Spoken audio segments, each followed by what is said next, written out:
ఉంటా, అది ఏదైనా కానీ, అది ఫలానా నేను చెప్పను కానీ, అది ఏదైనప్పటికీ చిన్న పాపమైనా, చిన్న కార్యమైనా, పాపము పాపమే, తప్పు తప్పువే, దేవుడికి నచ్చంది ఏది నీకొద్దు.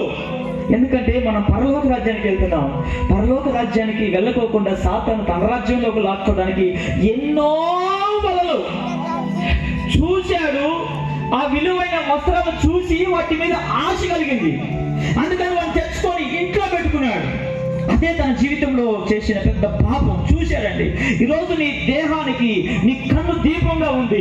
ఏదైతే దేవుడు చూడకూడదు అంటున్నాడు, ప్రభు చూడకూడదు అంటున్నాడు, ప్రభు ఏ వాటైతే నువ్వు మాట్లాడకూడదు అంటున్నాడు, వాటిని నువ్వు మాట్లాడుకోకుండా ఉన్నట్లయితే, ఏదైతే చూడదన్న వాటిని చూడుకోకున్నట్లయితే నీ జీవితం ఆశీర్వదించబడుతుంది. సహోదరి, ప్రభువా ఈ రాత్రి కాల సమయంలో నా హృదయాన్ని సన్నిధిలో కుమ్మరిస్తున్నాను. అయ్యా ఇదిగోనైనా నా హృదయాన్ని కల్పిస్తూ యేసు ప్రభు మనకు పరలోక రాజ్యాన్ని ఇచ్చాడు. అక్కడికి వెళ్ళాలని ఆశపడితే ఈ లోకమాయ మనకొద్దు, ఈ లోక స్నేహం మనకొద్దు, ఈ లోకంలో ఉన్నటువంటి ఆడంబరాలు మనకొద్దు, ఈ లోకంలో పాపపు కార్యాలు మనకొద్దు. ప్రభువా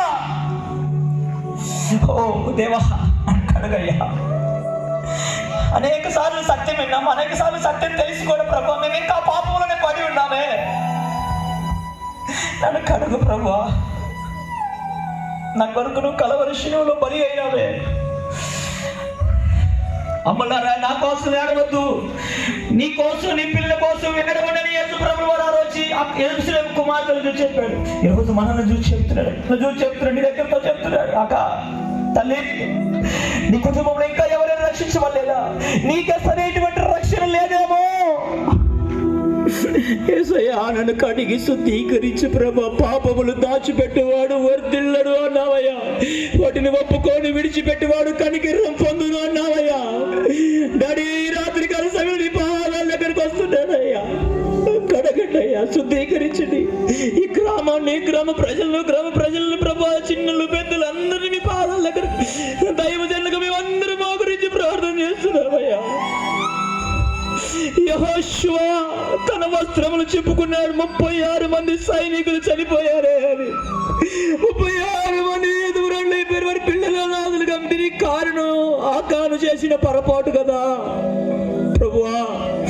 ఈ రాత్రి కాల సమయంలో నేను చేసిన పొరపాటు, నా తప్పులు, నా రహస్య తప్పులు, నేను రాజ్యంగా చేసిన నన్ను క్షమించయ్యా అని యేసయ్య పాదాలు పట్టుకొని ప్రభు దగ్గర అడుగుదాం. హల్లెలూయా.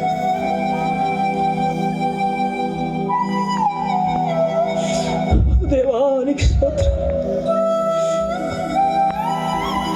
ఆయన చేసిన మేలు, ఆ పాపాత్మ స్త్రీని ఆయన దగ్గర తెచ్చినప్పుడు ఒక్క రాయి పడకుండా కాపాడాడు.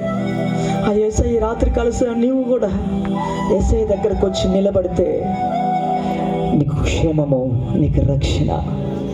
తండ్రి యేసయ్య, పాపము చేశాను, దోషినై ఉన్నాను, తెలిసి ఉన్న